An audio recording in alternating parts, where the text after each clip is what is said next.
विहान उस कमरे में अकेला डरा सहमा खड़ा था, जहां एक लाश उसके सामने उठकर बैठ गई थी।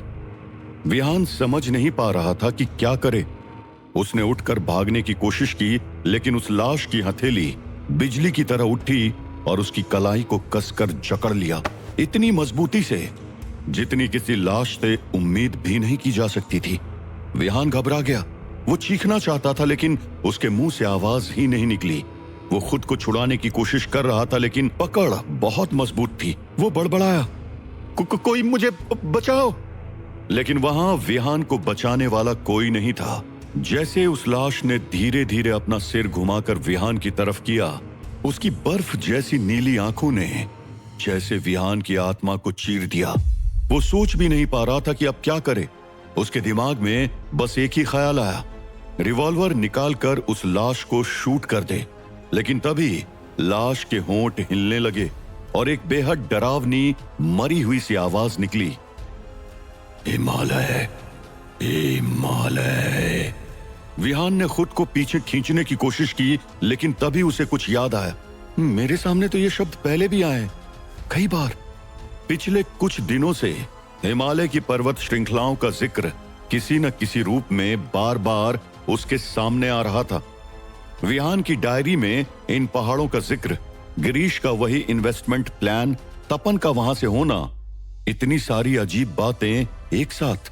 जितना वो सोचता गया, उतना ही उसे लगने लगा कि हिमालय तो जैसे उसकी जिंदगी में उसी दिन से शामिल हो गया था जब से वो यहां आया था।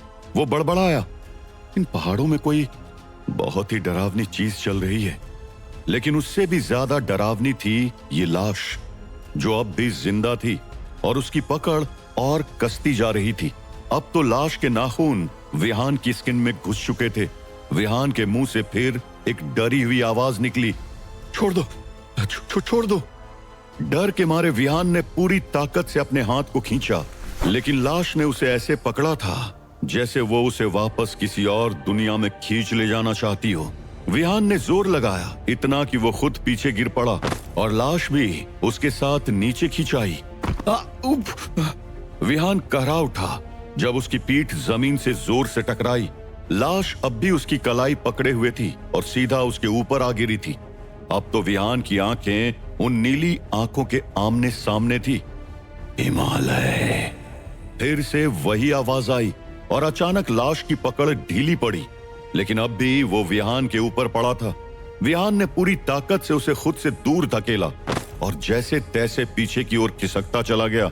जैसे ही वो खड़ा हुआ, उसे महसूस हुआ कि उसका दिल किसी ड्रम की तरह धड़क रहा है। उसे खुद को शांत करना था। ये हार्ट अटैक का टाइम नहीं था। उसने दीवार का सहारा लिया और उस लाश की ओर शक की निगाहों से देखा। अब वो पहले जैसी मरी हुई लग रही थी। फिर भी विहान ने उसकी पसलियों में हल्की सी किक मारी, बस तसल्ली के लिए, और कहा, हाँ, अब पड़े रहना मरे हुए ही। गुस्सा शांत करते हुए उसकी धड़कनें थोड़ी नॉर्मल हुई। उसने गलियारे की ओर देखा। भैरव अब आने ही वाला था और वो नहीं चाहता था कि उसे ये मरा हुआ शरीर यहां नीचे पड़ा मिले। विहान उसे फिर से टेबल पर रख देना चाहता था, लेकिन उसे दोबारा छूने का ख्याल ही घिनौना लग रहा था। साथ ही डर भी लग रहा था कि कहीं ये फिर से जिंदा न हो जाए। विहान ने उस लाश की ओर देखा और मुंह बना लिया, लेकिन अब वो एक ऑफिशियल मेंबर बनने वाला था और उसे अपना रोल निभाना ही था। उसने गहरी सांस ली और झुककर उस लाश को अपनी बाहों में उठाया। उसके घुटने कांपने लगे जब उसने वजन उठाया। विहान के माथे पर पसीने की बूंदें चमकने लगी। कंधे दुख रहे थे, बाहें जवाब दे रही थी, लेकिन वो किसी तरह खुद को संभाल कर खड़ा हुआ और लाश को फिर से टेबल पर पटक दिया। शुक्र है मैंने इसे वापस रख दिया। उसने अपनी सांसें रोकी, माथा पोंछा और तभी उसे याद आया कि वो असल में देख क्या रहा था। उस लाश की कलाई पर बना एक अजीब निशान। लेकिन जब उसने दोबारा देखा, वो टैटू गायब हो चुका था। उसकी जगह वहां एक खून की तैरती हुई बूंद हवा में लटक रही थी। कंचे जितनी बड़ी वो लाल गोली जैसे विहान को ठेंगा दिखा रही हो। डर के मारे विहान दीवार से चिपक गया। वो जितना हो सके इस लाश से दूर होना चाहता था। इतनी टेंशन दे दी इसने, अब और नहीं। जब तक भैरव वापस आया, विहान एकदम चुपचाप खड़ा रहा, लेकिन उसका दिमाग बुरी तरह दौड़ रहा था। वो टैटू गया कहां? क्या मैंने उस खून की बूंद को पैदा कर दिया? कहीं मैंने इसे 2 बार तो नहीं मारा? कुछ ही मिनटों में भैरव वापस आ गया, साथ में धर्म भी था। लेकिन विहान को तो ऐसे लगा जैसे घंटे बीत गए। दोनों कमरे में आए तो देखा विहान कोने में खड़ा कांप रहा था। धर्म ने हैरानी से विहान को देखते हुए पूछा, क्या हुआ? ऐसा क्यों लग रहा है जैसे तुमने कोई भूत देख लिया हो? विहान से अब रहा नहीं गया। वो लाश की तरफ इशारा करता हुआ बुरी तरह बड़बड़ाने लगा। ये लाश फिर से जिंदा हो गई थी। मैंने बस हल्का सा छुआ और अगले ही पल वो उठकर बैठ गया। फिर उसने मेरी कलाई पकड़ ली थी। धर्म और भैरव बस खामोश खड़े रहे, जबकि विहान बताता रहा, मैंने खुद को छुड़ाने की कोशिश की, लेकिन वो छोड़ ही नहीं रहा था। फिर हम दोनों नीचे गिर पड़े और जैसे ही मैंने उसे फिर से टेबल पर रखा, उसकी कलाई के ऊपर खून की एक अजीब तैरती हुई बूंद दिखी। जब विहान ने बोलना खत्म किया तो वो पूरी तरह थक चुका था। खुद की बात सुनकर उसे भी लगने लगा कि वो पागल हो गया है, लेकिन भैरव ने जरा भी हैरानी नहीं दिखाई, बस सिर हिलाया। कोई बड़ी बात नहीं है। ये सुनकर विहान की आंखें फटी की फटी रह गई। बड़ी बात नहीं है मतलब? भैरव ने खून की उस बूंद को ध्यान से देखा और कहा, किसी अनंतयामी की लाश में ऐसे बदलाव आना आम बात है। धर्म गलियारे की ओर बढ़ गया। विहान भी उसके पीछे पीछे चला गया। कैप्टन, एक और बात थी। वो मेरा हाथ पकड़कर हिमालय हिमालय बोले जा रहा था। पिछले कुछ दिनों में ये नाम मेरे सामने बार बार आ रहा है। धर्म विहान की ओर मुड़ा और विहान के कंधे पर हाथ रखते हुए फिक्र के साथ कहा, मैं पता करता हूं, तब तक तुम घर जाओ और आराम करो। आज के लिए बहुत हो गया। विहान ने पलकें झपकाई। सब कुछ जैसे बहुत ज्यादा हो रहा था।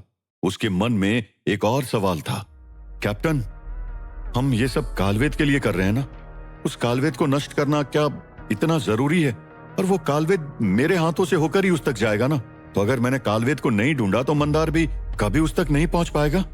धर्म ने एक गहरी सांस ली और कहा, अगर वो कालवेद तुम नष्ट नहीं कर पाए और कहीं तुम्हें कुछ हो गया तो एक निश्चित समय के बाद नियति के हिसाब से वो किताब अग्निवंश के सदस्य को मिल जाएगी।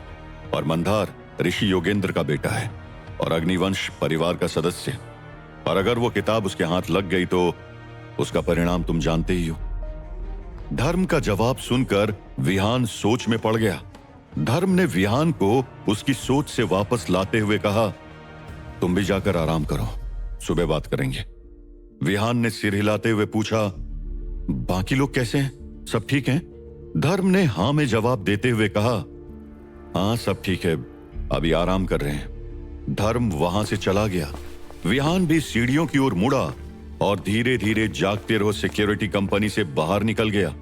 घोड़ा गाड़ी से घर लौटते समय विहान को ऐसा लगा जैसे थकान ने उस पर हमला कर दिया हो।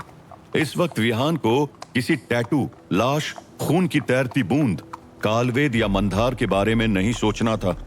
बस एक ही ख्वाहिश थी, मुझे अपना बिस्तर चाहिए और नींद, लंबी और गहरी नींद। जब वो अपने घर के दरवाजे पर पहुंचा तो उसे जमीन पर कुछ पड़ा दिखा, एक चिट्ठी जिस पर उसका नाम लिखा था। विहान ने लिफाफा उठाया और भेजने वाले का नाम देखा। चिट्ठी प्रोफेसर अरुण की थी, उसके एक मेंटोर की। उसने मन ही मन सोचा, तो अरुण सर को कुछ मिल गया है हिमालय के बारे में। विहान ने गहरी सांस ली। वो दरवाजे पर खड़ा था, प्रोफेसर अरुण की चिट्ठी को घूरते हुए। उसका शरीर थक कर चूर हो चुका था और पलकों पर नींद भारी थी, लेकिन वो सोने से पहले प्रोफेसर की खोज के बारे में जानना चाहता था। विहान जैसे ही अंदर आया तो उसने देखा कि मेघा टेबल पर बैठी किसी पीतल के सिलेंडर जैसी डिवाइस में कुछ जोड़ रही थी। विहान को देखते ही मेघा अपना काम छोड़कर विहान के पास आई और हैरानी से उसे देखते हुए पूछा, आपने अपने कपड़ों का क्या हाल कर लिया है? विहान ने अपने गंदे धूल भरे पैंट और फटे हुए शर्ट को देखा, फिर एक बहाना बनाते हुए कहा, अरे कुछ खास नहीं, मैं रास्ता पार कर रहा था, सामने से घोड़ा गाड़ी आई और ठोकर लग गई। मेघा ने विहान को एक तरफ से दूसरी तरफ घुमाते हुए घबराहट में पूछा, कहीं चोट तो नहीं लगी ना? आप ठीक तो है ना? तभी दूसरी तरफ से महेश की आवाज आई, कभी घोड़ा गाड़ी से नीचे गिर जाते हो, कभी घोड़ा गाड़ी से टकरा जाते हो। तुम्हें सेफ रखने के लिए लगता है बनारस शहर से घोड़ा गाड़ी हटवानी पड़ेगी। विहान ने महेश की ओर देखा, जो उसकी तरफ शक की नजर से देख रहा था। महेश ने आगे आते हुए कहा, सिर्फ घोड़ा गाड़ी से टकराने से शर्ट पैंट की ऐसी हालत तो नहीं होती। महेश को विहान का झूठ शायद थोड़ा थोड़ा समझ में आने लगा था, लेकिन विहान को ऐसे सवालों की पूरी उम्मीद थी। उसने पूरी सफाई के साथ झूठ बोलते हुए कहा, अरे वो घोड़ा ही बेकाबू हो गया था। मैं तो सही से सड़क पार कर रहा था, लेकिन उस घोड़े ने ऐसी टक्कर मारी कि पूरी घोड़ा गाड़ी पलट गई। मेरे तो सिर्फ कपड़े की हालत खराब हुई है, मेरे साथ जो था ना उसे तो काफी ज्यादा चोट लगी है। महेश अब भी सोच में था। विहान ने नजरें चुराते हुए फौरन टॉपिक बदलने की कोशिश की और कहा, वो सब छोड़ो भैया, ये देखा आपने मेघा क्या बना रही है। विहान मेघा के साथ उसकी बातों में लग गया, लेकिन महेश की संदेह भरी नजरें अब भी विहान को ही घूर रही थी। इधर वहां से हजारों कोसों दूर हिमालय की कपालगिरी चोटी की अंधेरी गुफा में चारों ओर सन्नाटा था। बस तंत्र मंत्रों की गूंज और आग की ज्वाला की चटकती आवाजें गूंज रही थी। मंदार काले नाग की खाल पहने एक बलिदान कुंड के सामने बैठा, आंखें बंद किए तपस्या में लीन था। उसके चारों ओर नागों की परछाइयां धीरे धीरे जमीन से उठने लगी, धुएं से बनी डरावनी सरसराती हुई। मंदार के मंत्रों की आवाज तेज होती जा रही थी। तभी बलिदान कुंड में जलती आग की ज्वाला के बीच में जगह बन गई और उसमें से निकला एक विशाल नाग, काले रंग का, आंखों में अंगारों जैसी चमक लिए। उसकी भयंकर फुफकार पूरी गुफा में गूंज रही थी। नाग की लंबाई इतनी थी कि उसकी पूंछ अभी भी जमीन के नीचे थी और उसका फन मंदार के सामने हवा में लहरा रहा था। फुफकारते हुए नाग ने पूछा, मुझे मेरी नींद से क्यों जगाया मंदार? ऐसी क्या जरूरत आ गई? मंदार ने आंखें खोलते हुए गंभीर आवाज में कहा, अब तुम्हारा काम पर लगने का समय आ गया है नागराज। तुम्हें भरना है अपना जहर ऐसे लड़के में जो मेरे और कालवेद के रास्ते में आ रहा है।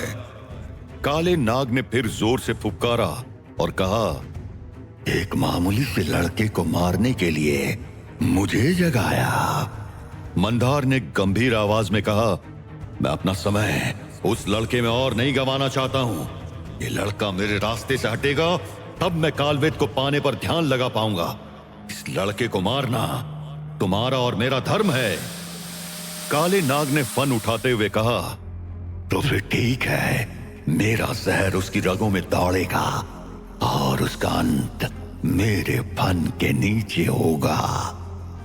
मंदार अहंकार में जोर से हंसा और फिर कहा, उसे केवल मारना नहीं है, उसे पहले डराना है, फिर तड़पाना है ताकि वो खुद टूटे, और जब वो सबसे कमजोर हो तब उसका नाश कर देना। उसे ऐसे मारना कि उसकी तड़पती आवाज यहां तक सुनाई दे। काले नाग ने अपने फन को नचाया और कहा, मुझे उसका नाम, उसका स्थान बताओ। मंदार ने अपना हाथ उठाया। उसके हाथ में विहान की शर्ट का एक टुकड़ा था। यह है उसका जीवन चिन्ह, इसी से उसकी गंध पहचानना। वो इस समय बनारस में है, अपनी हकीकत से बेखबर।